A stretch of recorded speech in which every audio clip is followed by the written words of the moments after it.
ఆంధ్రప్రదేశ్ ప్రభుత్వం దేశ రక్షణలో పనిచేస్తున్న సైనికులకు శుభవార్తను అందించింది. డిప్యూటీ ముఖ్యమంత్రి పవన్ కళ్యాణ్ కీలక నిర్ణయం తీసుకుంటూ ఆర్మీ, నేవీ, ఎయిర్ ఫోర్స్ లో పనిచేస్తున్న సైనికులు మరియు మాజీ సైనికుల కుటుంబాలకు పంచాయతీ ప్రాంతాల్లో ఉన్న ఇళ్లపై ఆస్తి పన్ను మినహాయింపు కల్పించనుందని ప్రకటించారు.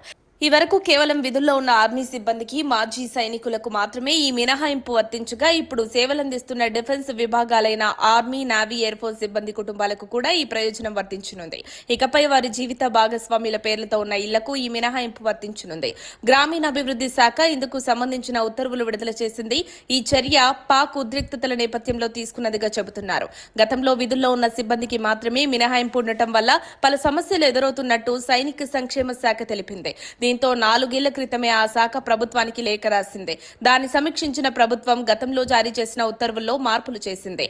ఆర్మీ పదానికి బదులుగా డిఫెన్స్ అనే విస్తృత పదాన్ని చేర్చారు. ఇకపై భర్త, భార్య పేర్లతో 2 ఇళ్లు ఉన్నా ఒక్క ఇళ్లకే మినహాయింపు వర్తించనుంది. అంతేగాక ఒక ఇంటికి ఒక్క డోర్ నెంబర్ ఉండి అందులో రక్షణ సిబ్బందికి చెందిన కుటుంబ సభ్యులు నివసిస్తేనే మినహాయింపు వర్తించనుంది.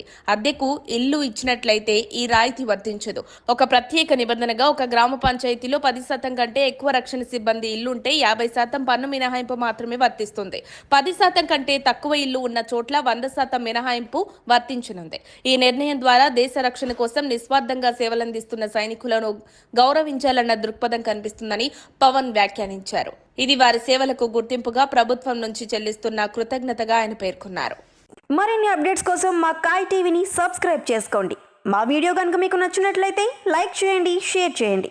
మీ విలువైన అభిప్రాయాలను కామెంట్ బాక్స్లో తెలియజేయండి.